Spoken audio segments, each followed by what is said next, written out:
Hello, viewers. I'm Vibhuti Jha. This is Jaipur Dialogue USA. Welcome to the show. As always, as a request, please like, subscribe, and support our channel. Give your feedback and support any which way you can. A lot has happened in the last couple of weeks, if not months. And one of the key things is that how India had Operation Sindoor with Pakistan, United States had Operations Hammer with Iran, Israel is in a constant conflict with Hamas and in Gaza. And now you have United States President Mr. Trump going to Middle East for a remarkable event in which he got a gift of $400 million worth of a jumbo jet from Qatar and commitment for investment in the US ranging into trillions of dollars. And now Mr. Trump has signed the waiver of sanctions that was imposed on Syria following the handshake with the man who had actually led the entire fight of ISIS against America, killing as many people as you want. Issue is very hot, and today now we have Mamdani, contesting for New York City's mayor, which reminds me of Sadiq Khan, the mayor in London. So, what is happening with Islam? Is the juggernaut of Islam moving to penetrate and take over Western democracies and democracies all over the world? To talk about this important subject matter, I have greatest of pleasure in welcoming two veterans and stalwarts in this domain who have done significant work in bringing the truth about Islam. And truth is very harsh, sometimes unpleasant, and we have to deal with that. The two gentlemen are Mr. Robert Spencer, whom everybody knows, and Mr. Rahul Sur, also, who has been on our show many times, and he is also known to Jaipur Dialogue audience. Without further ado, let me straightaway dive into with Robert. Robert, your take on the issues that have engulfed the world and the way Mr. Trump is moving and the way Islam is moving through the Western world. And I have often said, you are familiar with my phrase, why is the West and the democracies of the world bending backwards to accommodate a faith that has political ambition to annihilate all of us and establish, what is known as, the Islamic rule all over the world, Khilafat 2.0 or 3.0. Robert, your take. Well, thank you, my friend. It's good to see you again. And the question you've asked is very important, but there's no clear answer. On the one hand, Islam is doing what it always does. It is an aggressive, expansionist, supremacist ideology, and so they see their chance to move ahead and expand their influence and power in the West, and they're doing so. And so, on the one hand, it's perfectly clear. On the other hand, what the president is doing and why, it's clear in one sense and completely opaque in another. He is, of course, a businessman. He's a billionaire, and he is famous for making deals. He wrote a book, The Art of the Deal. I don't think that there is any problem in the world that he doesn't think can be solved by sitting down all the principals involved in making a deal. And so he is even dealing now with Ahmed Ashura, the former jihadi, or supposedly former jihadi, the former Al-Qaeda leader who is the president of Syria. He is making repeated overtures, even after bombing Iran's nuclear facilities, to negotiate with Iran. And I don't think, with all respect, that he has a clear or comprehensive understanding of the political supremacist, aggressive, violent, and expansionist aspects of Islam. And he thinks that these are people that ultimately he can appeal to on the basis of common shared self-interest, or points at which the self-interest of the United States and the West corresponds to the self-interest of Syria or Iran. And that doesn't seem to me to be wise in discounting the ideology and the nature and influence of Islam. in this regard. The Muslims never forget about it. They never act separately from it. Obviously, I'm not talking about every single Muslim in the world. I'm talking about people such as Ashura, who has still not demonstrated convincingly that he is not dedicated to establishing Islamic law. There was just the massacre in the church in Damascus a couple of Sundays ago. That was reportedly by people linked to his group. And there are other indications that Islamic law is being imposed upon Syria, and jihad is being waged against the Alawites and the Christians. And consequently, to take his declarations of having left jihad at face value, I think would be naive. But the president doesn't seem to have any interest in the man's past or his possible present at all. He's just making a deal. Making a deal. Rahulji, you are familiar, and my audience is very familiar with my favorite phrase. Where do we go knowing what we know? As I always say that, the reason why it is critical to ask that, there was a cartoon just I saw yesterday that while Iran's capability to have nuclear weapons have been diminished quite significantly, we also heard the storyline that Iran is just about months away from developing enriched uranium for the purposes that it wants it. And the cartoon was that there are three countries still having Islamic nuclear bomb, and the countries are Pakistan, UK, and France. So my question to you would be, my friend, is how do you see, is the West has the West already submitted to Islam the way they are trying to placate a faith that wants us dead? And France, UK, US, what is this? What's going on? Considering the plight of minorities in Pakistan, Bangladesh, and many parts of the world. Not to forget the one they did it in Iraq. The ISIS did to Yazidis. Yes, I forgot that name. Not to forget what happened to them. Your thoughts, Rahulji? So first of all, thank you very much, Vibhuti Ji, for inviting me in the show, and I'm really honored to be with Robert Spencer. In this regard, your question, I think that right now what is happening in terms of international affairs is, of course, very striking in terms of what the United States is doing and what the ambitions of the United States president are.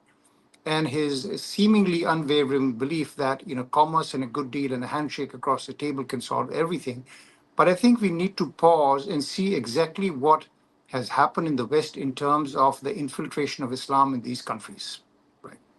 Now, there are various indicators, these are objective indicators, which we all need to pay attention to, because these are not going to change irrespective of the dramatic ups and downs of the international situation, right? Now, let's look at indicator number one, that is what is the increase in Muslim population in the UK, in France, in Germany, and you will find that it is a very significant growth. And in terms of projection, they are believed to be in a significant minority by 2015. That's indicator one. Number two is, let's have a look at the number of mosques which have increased after 9/11, which is there in France, Germany, UK. And the number, again, you have a steep increase to the Northeast. Indicator number three is what are the trends of participation of Muslim politicians in the national politics. And you will find that, again, that is very steeply on the rise.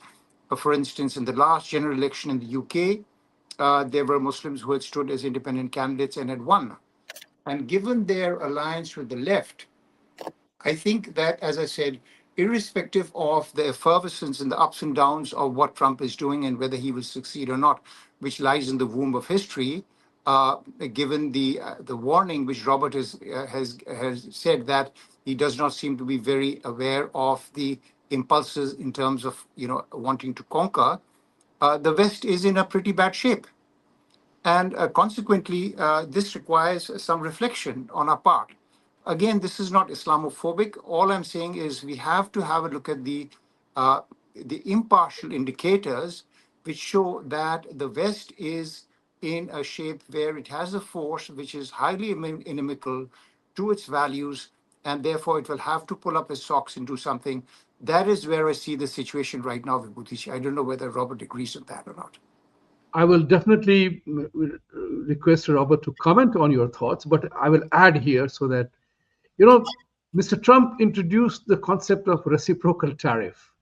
It created a furor or upset the apple cart around the world. And I have always been saying, those who are familiar with my thought, that we are not demanding reciprocity on the political and social conversation, dialogue, debate, or discussion with Islamic people. So how do you see that? If we do not demand reciprocity, and this is what I said on an Indian channel today, that removing the sanctions on Syria is great, but have we also established reciprocity? That can you showcase that respond to the democratic framework in a reciprocal manner? Are we demanding that? Is that part of the art of deal, or we are letting it go by that you can do what you like, but just agree to what I want? Robert. The point is very well taken. The art of the deal is what the president has said that he's all about. And yet, where is it in regard to Syria? In the United States, if Muslims want to come over here and they want to build a mosque, there's no problem at all. Anybody who objected 20 years ago was shut down as Islamophobic. And nowadays, it's just taken for granted that if a Muslim group wants to build a mosque somewhere, then there's no problem. And often local zoning laws are amended so that they can do this wherever they want to. In residential neighborhood, no problem. They change the laws for them. There are many precedents for this now. In Syria, meanwhile, not only was the Prophet Elias Greek Orthodox Church targeted by jihadis linked to the regime, and 25 people killed, many, many others injured. Other churches were threatened. Last Sunday, they said there would be more massacres, and there was a whole list of other churches. Now, it doesn't seem as if it's happened, but what they're trying to do is strike terror into the enemies of Allah, as the Quran directs. And you don't even have to kill people to do that. But it's also an indication that jihadi forces are active in Syria. There are numerous indications that they do have ties to the Shura government. And consequently, where is the reciprocity indeed? Why doesn't the president make a deal on the basis of saying, you have to leave the Christians alone, you have to allow them to practice their faith and provide as the government for their safety and security in exactly the same way that American authorities do for mosques and Muslims in the United States. And if they want to build new churches, you don't bother them about it. And the Islamic law forbids the building of new churches or the repair of older ones, and that has to go if you want to make a deal with the United States. If you don't want to make a deal with the United States, that's fine too. But if you do, then you have to have a reciprocal religious freedom with the religious freedom that Muslims enjoy in the West. That would seem to me to be a perfectly reasonable thing for the president to say, but it's not even on the table. It's not even being considered. There's nobody of any power and influence who is suggesting it, much less the president saying it to Ahmed al-Shura. And so, unfortunately, this puts the United States at a disadvantage, that they're negotiating from a position of weakness. As you said, Vibhuti, that they just let them do whatever they want as long as they make a deal with the United States. Well, that's not something that's a tenable position in the long run, especially in light of the human rights situation for religious minorities in Syria. And that goes for other countries as well. Thank you. Coming to you, Rahulji, taking the step forward from Robert's statement that we must demand reciprocity, which is not on the table. So the question arises: the annihilation of women, the treatment of women, and all this is happening. You have worked with the United Nations, and you have done significant work for which many people have signed the petition that you submitted to the United Nations. tell us something about what does the United Nations still say about the problematic aspects of Islam? Does United Nations also talk about it? And what are the rights? Where are the rights of women? One of the significantly abused group of people in Pakistan, Bangladesh, and anywhere. We see the videos, chilling videos, shameful videos of women being, raped so mercilessly by them.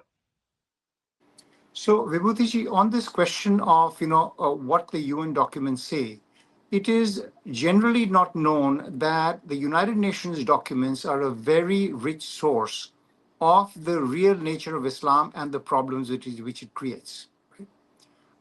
They are, of course, opposed to, as they should be, in terms of any stereotyping of Muslims, and I completely agree with that. But once you have a look at the numerous publications of the United Nations, you find that the problem emerges very clearly. Let me give you, 2, 3 examples. One is that the United Nations Security Council, which is the highest body legally for preserving international peace and security, after every act of significant terrorism, it issues a formal condemnation. Now, and we had done an analysis of the formal condemnations of the Security Council from 2007 to 2022, and we found that it had issued them 115 times.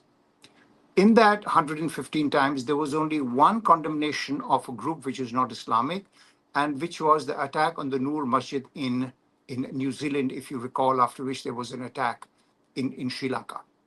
So therefore, United Nations documents clearly show where is the problem coming from. Now, that's not enough. The United Nations also has a sanctions list. And this is available freely, it's on the website. And I was working in the UN, I was looking at this issue. All the entities which are formally sanctioned by the United Nations are entities which have a clearly Islamic name. If I start reading them out, it's going to take me 3 minutes to read them out. Let's come to the rights of women. It has been formally acknowledged by the United Nations and not the least by the Deputy Secretary General that Muslim women face specific problems. And this is based upon many, many publications of their Economic Commission in Asia and in West Asia, in which there are so many reports which talk about violence, domestic violence, laws of inheritance. All that is not Islamophobic, but is right there in United Nations documents. Now, let me just read out for your benefit something again from a 2016 UNESCO report, which was written by a Muslim. It's a partial quotation, which says, "The recent history of the peoples of Islam and its cycles of effervescence and progress have been conducive to the emergence of criminal, blind, and in the long run, ineffective violence. Far from ensuring that Islam is integrated in the universal human value, this path makes it an outcast amongst nations." End of quote.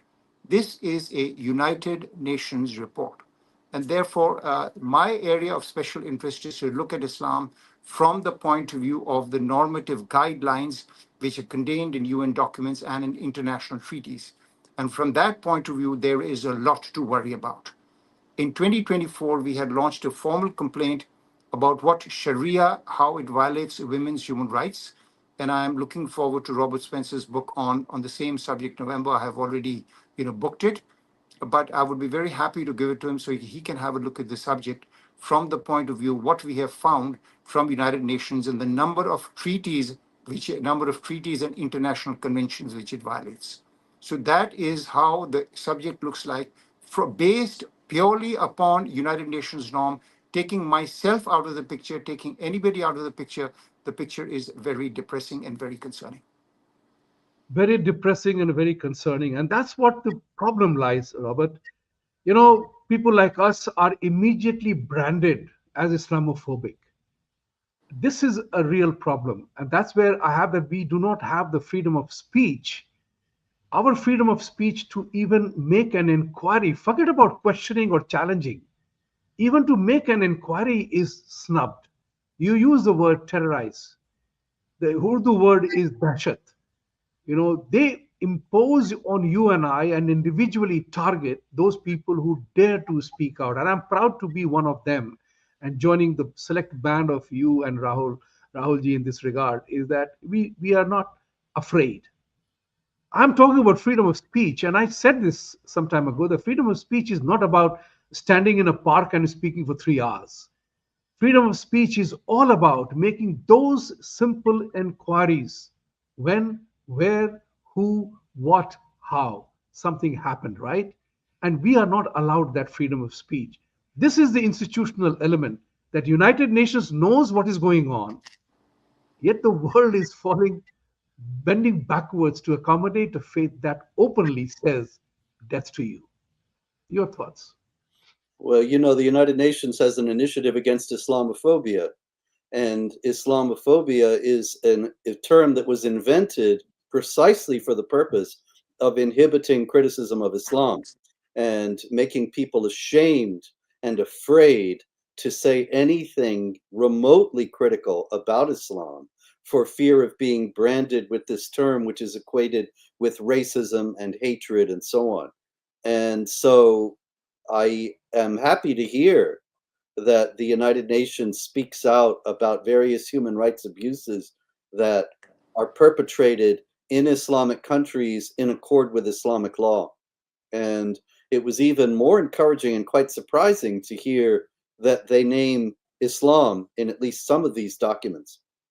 But is it not true? And I may be very wrong about this, so correct me if I'm wrong, please, but I am under the impression, anyway, that ordinarily, for the most part, when the United Nations speaks about, for example, female genital mutilation or honor killing or any number of other abuses of women that are carried out in accord with Islamic law, that they very carefully explain that this doesn't have anything to do with Islam, and that it's something that arises from a variety of cultural and religious impetuses that cannot be generalized about. And so consequently, it would be wrong, if not Islamophobic, to identify these problems with the Islamic community in general. And yet, when it comes to those two that I mentioned and many others, the primary, if not the sole, foundation, the primary motivation, the primary belief system from which these things emerge is indeed Islam. There are other groups that engage in these practices that are not Muslim, but they are a small minority, and the practice is rejected by those groups. Whereas in Islam, there is textual foundation for the justification for those actions. And this is what the UN doesn't seem to be willing to acknowledge. Am I correct in that or not? I think you're absolutely correct, Robert. And there is a dichotomy in terms of what its documents speak to in terms of where the problem exists and the attitude it takes towards Islam. And let me just elaborate on that. Your connection is lost, Rahulji. Let him come back. Let him come back, but we'll continue the conversation there. But Robert, while Rahul is rejoining us, there is another element which is very critical, and that is the branding of you and I and anybody who dares to make an inquiry as Islamophobic. In reality, there is no Islamophobia, in my opinion. Even if you quote the text, you are branded as Islamophobic as if we are spreading the canard. So even if we quote the truth, there is a fatwa against you and I. Yeah, you're quite right. That's been going on for years. I remember the Organization of Islamic Cooperation, which is not coincidentally the largest voting bloc at the UN today. The Organization of Islamic Cooperation started about 20 years ago the Islamophobia Observatory. And the Islamophobia Observatory at the OIC chronicled supposed incidents of Islamophobia. And I would feature in their report every month quoting imams and the imams were never condemned. It was only when I quoted these imams that this became Islamophobia. But anyway, I see that Yeah. Rahul is back, so Yes. I'll wait. So, Yeah, so go ahead, sorry, Rahul. sorry about Continue that. on. So Not the at all. thing is that on a formal level, the position of the United Nations is that that no religion can be associated with any, terrorism cannot be associated with any religion or civilization. When it comes to female genital mutilation, they say that it is not Islamic. The contention is that there is something called true Islam, which applied in its true spirit would not lead to all these problems. However, that is the position which they take. But their own documents furnish a wealth of indisputable evidence that that is not the case. For example, let me quote another book that is called The Handbook on the Management of Violent Criminal Extremists, right? Now, that is for people who are there. That is for Who has judicial. written that book? Who has written the That book? is that is the United Nations Office Okay. of Drugs and Crime, which is based in Vienna. And I have done a thorough analysis of that, including the number of times which it has mentioned Islam, number of times it has mentioned Buddhism, Jainism, Sikhism, Christianity. And therefore, when one goes by the statistical evidence, which is a very simple thing to do, you will find that the only religion which is mentioned in it is Islam. And they have also got evidence of quotations of the people who they try to rehabilitate, in which what were the religious motivations. So you see, you have a Janus-faced situation in which the position of the UN is that no, it's not nothing to do with Islam, but yet at the same time there are these gigantic problems which it has to deal with. So therefore, it is not acknowledging the reality. It is a split thing.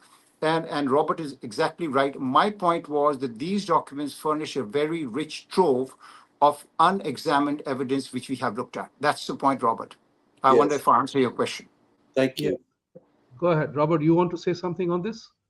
Well, that's a very important thing that could be done, and I take it that this is something that you have started to do, and I Yes, applaud you for it. That the UN has a great deal of information, and of course, it has such a great reputation even today that information coming from the UN carries such weight. Information about jihad, about the human rights abuses that are inherent in Sharia, and so on. And the only thing it doesn't do is relate them to the cause thereof. But that's what correct. you can do. Yeah, and Robert, I here wanted to come to you. Sorry, you were saying something, Rahulji? I was saying that here is a quotation from the 2018 report of experts on the Democratic Republic of Congo to the Security Council. I'm reading it out verbatim. They, within brackets, the attackers, also recorded information about each person, including their name and religion. They asked them why they had not converted to Islam and showed the Quran to one of them. Photos of the dead show they had been bound and some of them had been tied together. After the killing, they shot in the air twice, saying that they had killed all the Kafirs. This is from a United Nations report. And no matter how much of pretending which the United Nations does, this is there in black and white. And consequently, what I'm suggesting to Robert, and we can talk about this later, there is a very rich, unexploited vein of evidence which can be used for the civilizing purposes and also for making sure that we are abiding by the values of the United Nations and International Human Rights Convention, which is my lodestar. Great. Robert, I wanted to talk to you about the political element of this one. The documentary evidence which Rahulji has quoted from United Nations is amazing. That's what I wanted both of you to be talking about this today. The other part which I have enumerated a theory which is I call a 3V theory. The first V stands for the moment Islam gathers a sizable element in a democratic setup where vote matters. So there's a vote bank politics. They indulge in absolutely with a all kinds of constitutional rights. They indulge in violence virtually at the drop of a hat. You say anything, they indulge in street violence, and then they also claim victimhood. For everything, Robert, Rahul, Vibhuti is responsible for their plight. How does one address that? All three things, the 3V tactical approach that they have adopted, is working for them using democratic tools. And thus I coined the phrase they have completely figured out that the freedom can be used as the fault line of democracy. Your thoughts on this? The first thing, the vote bank politics has to be confronted on the basis of saying and trying to alert the public to the fact that Muslims don't need to have a majority to take over. They are, because Islam is inherently political, whenever they come to a new land, they seek political power.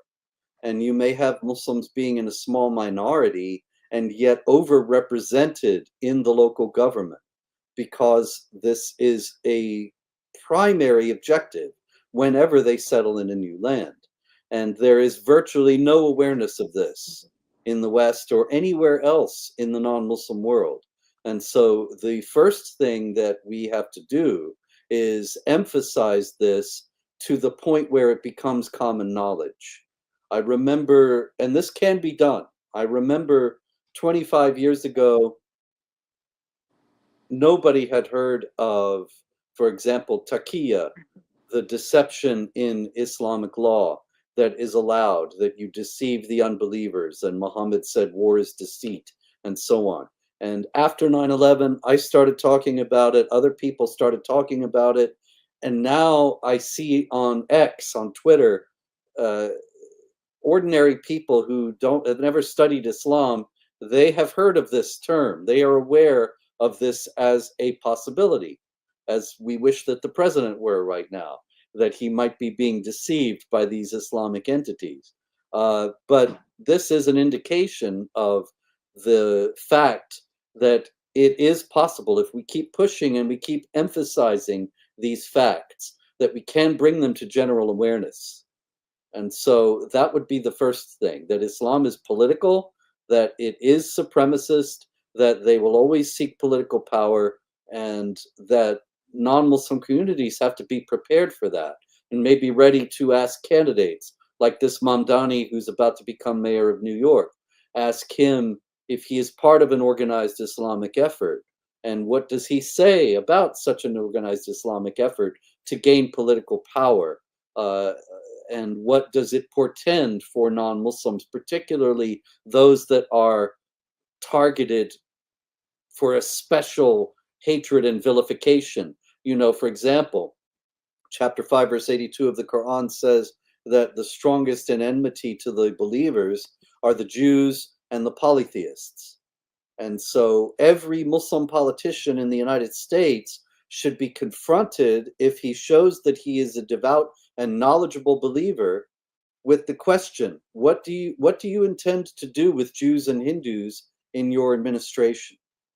And do you believe that they are natural enemies of your religious community? And consequently, how will that fact inform your actions in office? Nobody would dare ask. In the first place, they don't know to ask it because they don't know anything about Islam. But also, no journalists would dare to ask these politicians such questions. But those are the questions that have to be asked them.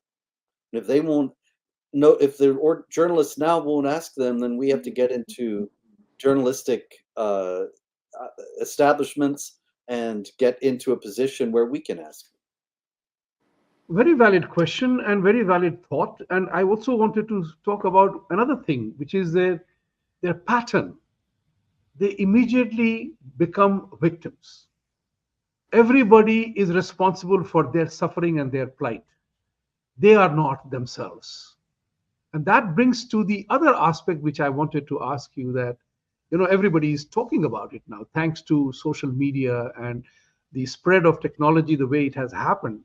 People are now asking, how is it that Keith Starmer or France, everybody is embracing, they are talking about bringing uh, Gaza people to to their country, democracies, but no Islamic country ever wants them.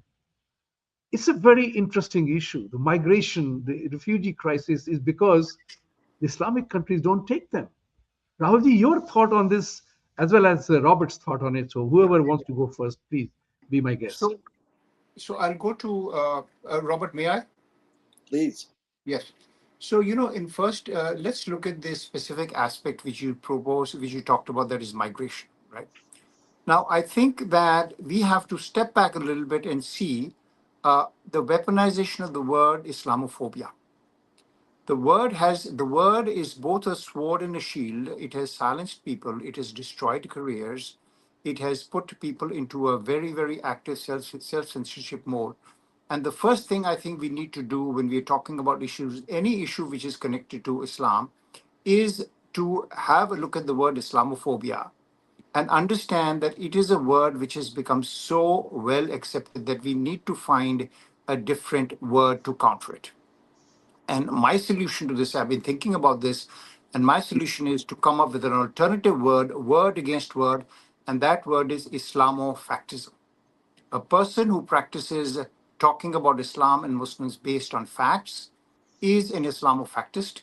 And right now, I'm in the process of publishing a 10-part series on this issue, which is a fictitious conversation between a European Union bureaucrat and an Islamofactist on all these issues, which are the hot button issues concerning Islam. Yeah, what is Muslimness, Muslim identity, women, crime, terrorism, integration.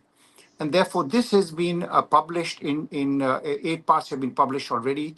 And one of the issues in which I looked at in that is integration, right? There's a conversation that. So there are hard indicators which we can see in terms of migration in which they have not integrated into Western societies, which comes from the Quranic injunction that they will not be friends with unbelievers, which accounts for the fact that they always try to separate themselves. And essentially it requires a fact-based and a courageous approach. But the problem is that electoral politics intervenes. And since their vote is a bloc, it is very attractive for these countries and their leadership, and very difficult for them to turn it down short of a mass and increase in awareness and political pressure on these people.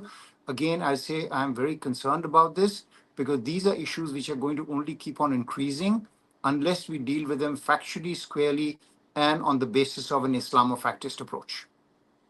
Thank you. I wanted to add, Robert, coming to you on this. I have always wondered, and I have said this many times, like, what is it about the Western democracies and democracies of the world that we bend backwards to accommodate, appease, pander to a faith that wants us dead? I mean, let's not mince words on it. They want us dead. The question here is, I found the answer to give credit to Douglas Murray, who coined the word, since you said Islamofactist, he came up with the word Islamophilia. So the question is, taking into account Mamdani's rise in the New York mayoral poll, which is still in November, and he has fortunately for the rest of the world, I would put it, that there is Eric Adams, sitting mayor, who is fighting as an independent, having left Democratic Party. How do you account for that part, that how the West must deal with it? We must talk about certain solutions if possible. Problem we know. Let's talk about some possible solutions to that. Well, Robert. it's certainly true. We have to be realistic about the issue. But as you noted, the whole Islamophobia agenda is designed to inhibit and silence any realistic discussion about Islam. And it works wonderfully. I see routinely local officials all over the United States, and somebody dares to say something negative about Islam, and then the Council on American Islamic Relations denounces the poor official and calls for his resignation. And the level of ignorance about the issue is so great that usually he has to resign. And it's represented as if he said something egregious or issued a racial slur or something of that kind. And that's not the case. He was only speaking realistically and honestly about Islamic doctrine, but it's been so stigmatized now. And so what we have to have are enough people who are willing to brave the stigma and to keep speaking the truth. And the more that there are, the less it will be possible for them to stigmatize and silence us. You have pointed out that you and I, or all three of us here and many others, have indeed been stigmatized and marginalized by the mainstream for daring to speak about Islam realistically.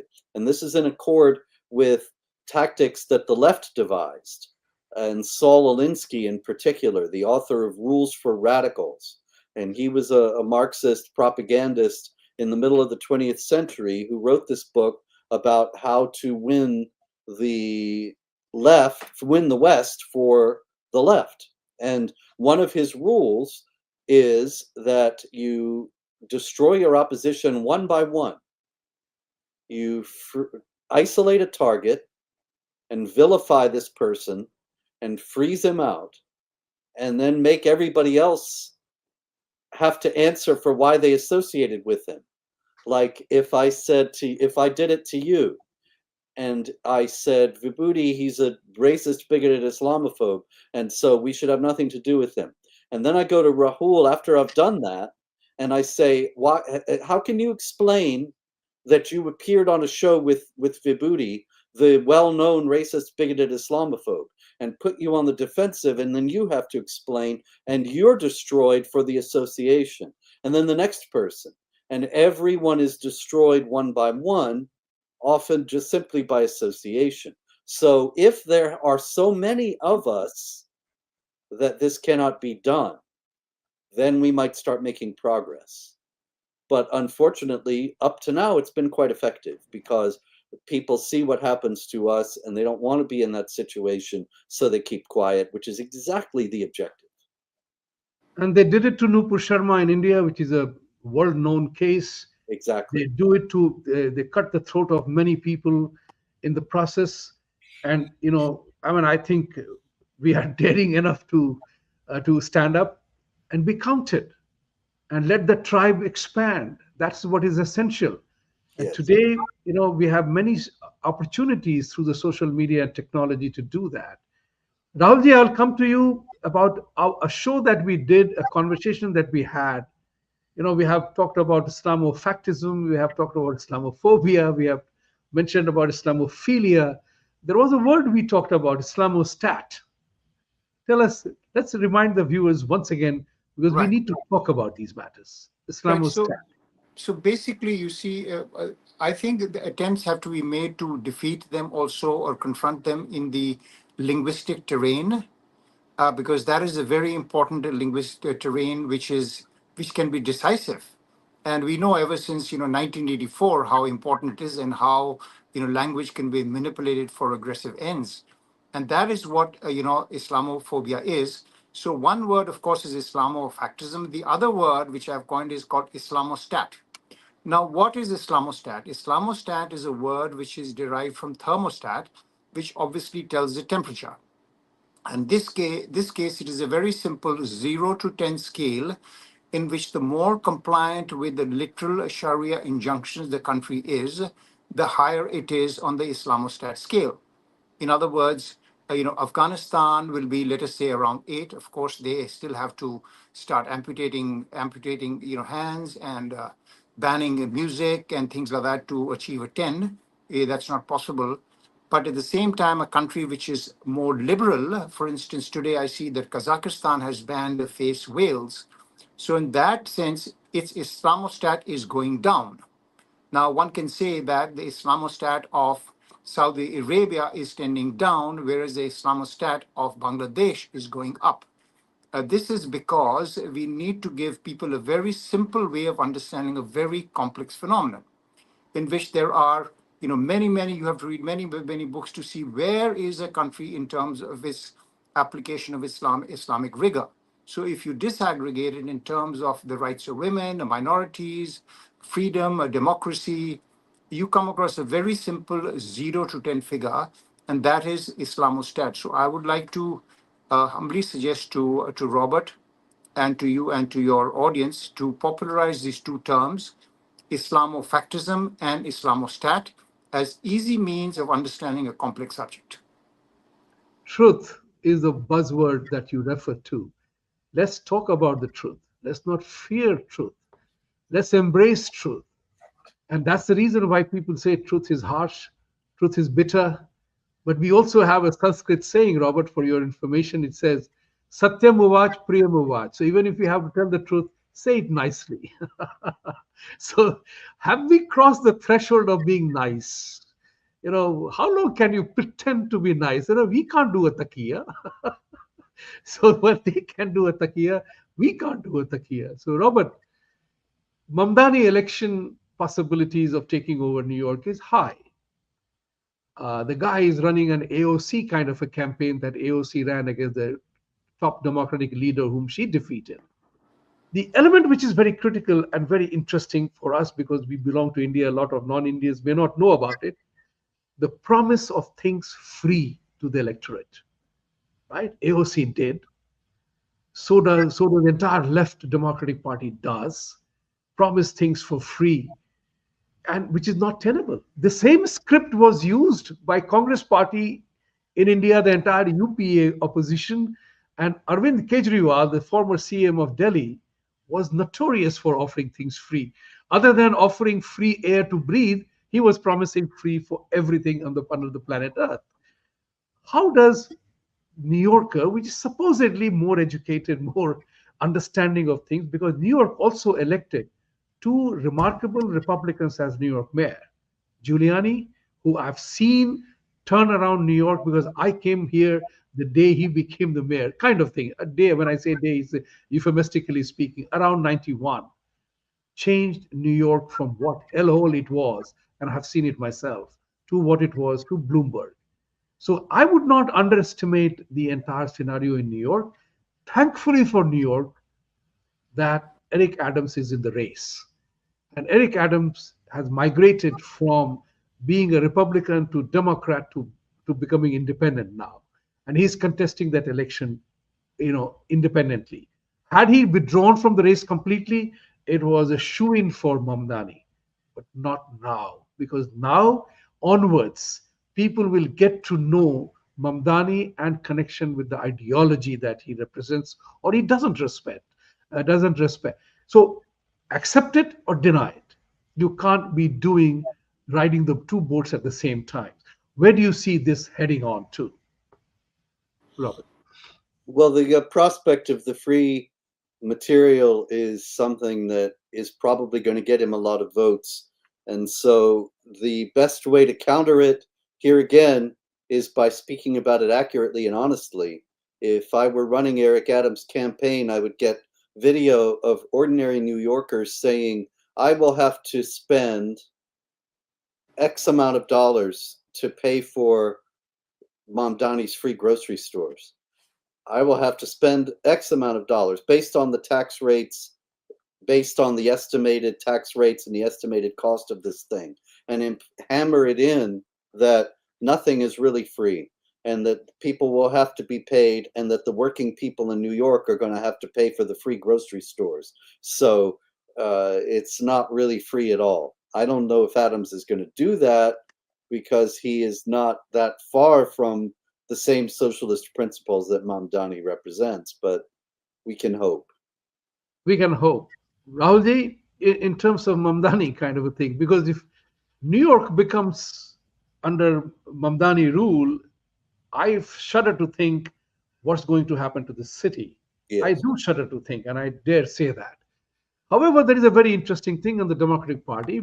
Bill Clinton, Barack Obama, who have collected millions of dollars in speeches from many, countries, they will come endorsing him, and the entire Democratic Party machinery will try to make sure that happens. Yes. How must a New Yorker respond, considering what Robert said, that, hey, where is it going to come from? Because my pet theme is, which I read in a book called Illusions, very aptly titled, it's so easy to promise to give what you don't have or you don't have to. So I think the situation in New York is very difficult because I don't think that abstract arguments are going to cut it with New Yorkers who have this need, what they feel, of a more equitable, quote unquote, equitable distribution of things. And it's a very simplistic situation to say A has a lot more than he or she needs, so therefore he should give it, and therefore the problem is solved. But if it was that simple, then you can give any amount of money to everybody, and there would be no problem. Now, there are two aspects to this. One, of course, is the sheer political aspect of it in terms of, what he has not said about globalizing intifada, the absolutely verifiable lies which he has told uh, about Indian Gujarati Muslims not being there. Now, those are likely to be peripheral, but at the same time, they can exercise the mind of the democratic elites who are trying to put pressure on him to walk away from the statements. And so he's a young and charismatic guy.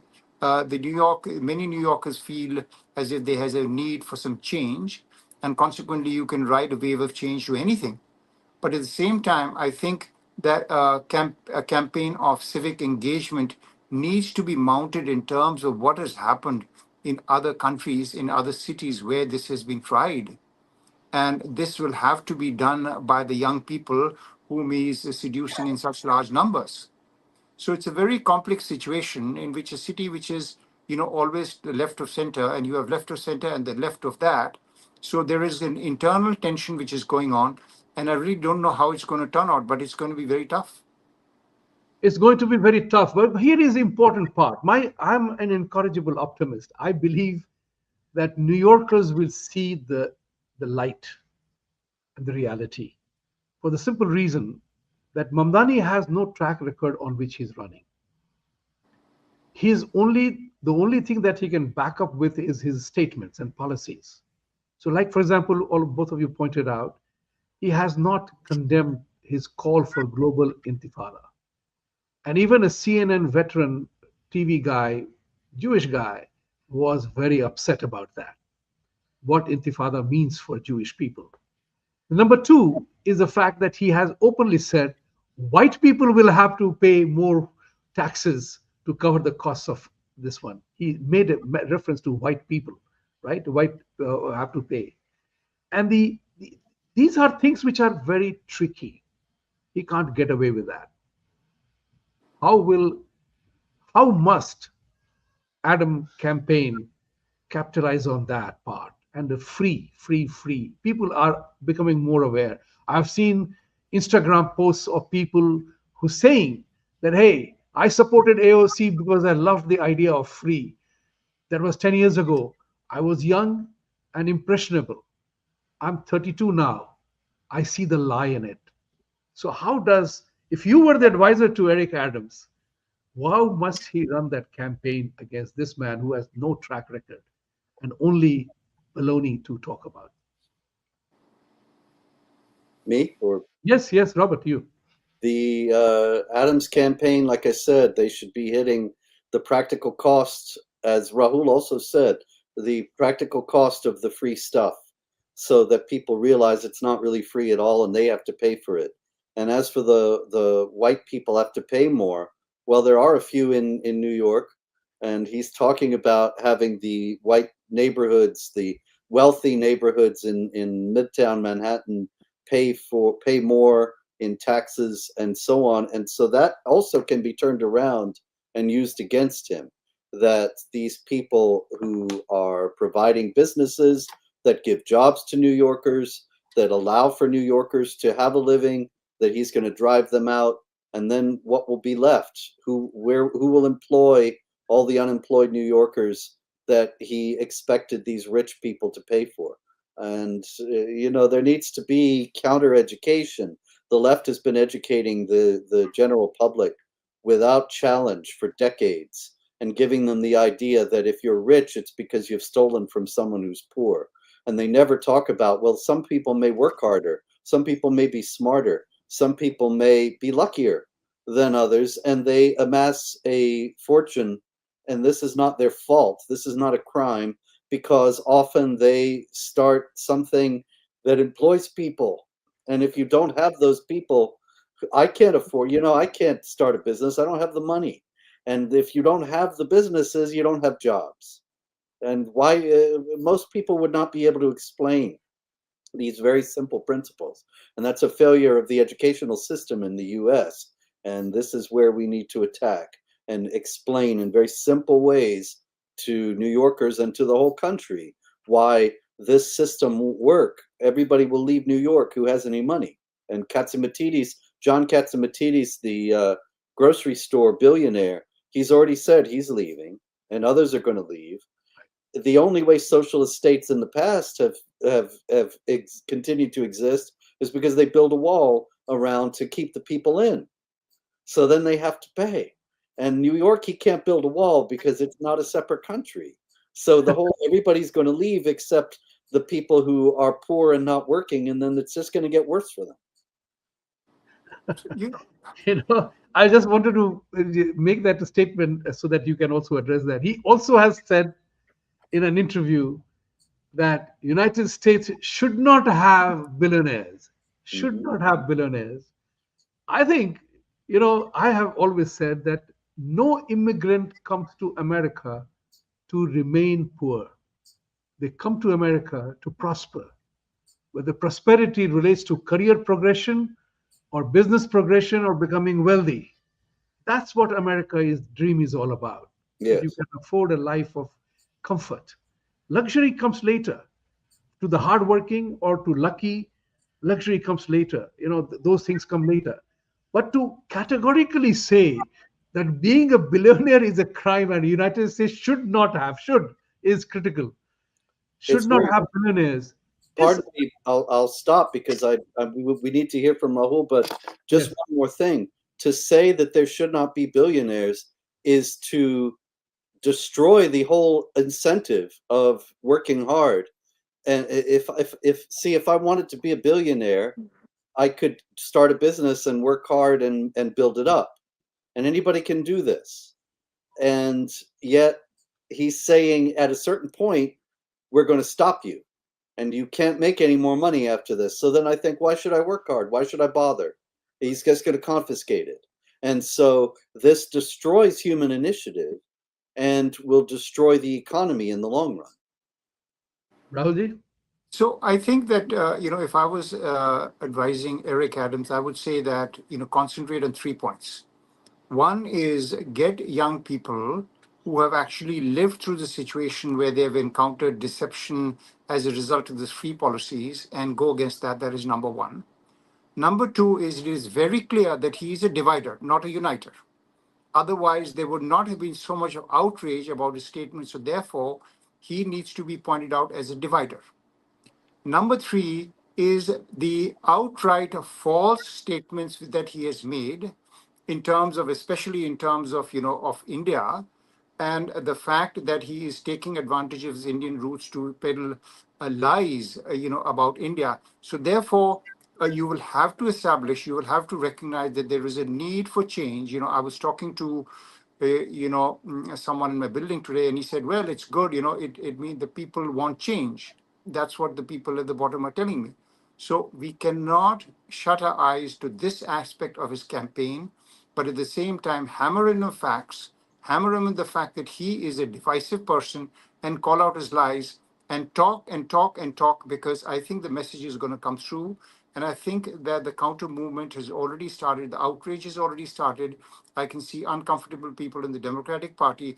That is only going to increase. And let us not, forget that it was less than 30% of the people who voted in the Democratic primary. So this cannot. So therefore, there is a great opportunity for increasing electoral participation also. Thank you, both of you. It has been a fascinating conversation. I enjoyed it. I hope you did too. And so do the viewers, because there is a lesson in everything, because if you don't participate in the political process, things don't move. You don't want to end up being a gullible, compliant, or taken in by the political rhetoric of the candidates. This is important. What you will see more and more going forward is that, this is something very interesting which I read, the epic cities in Texas, for example.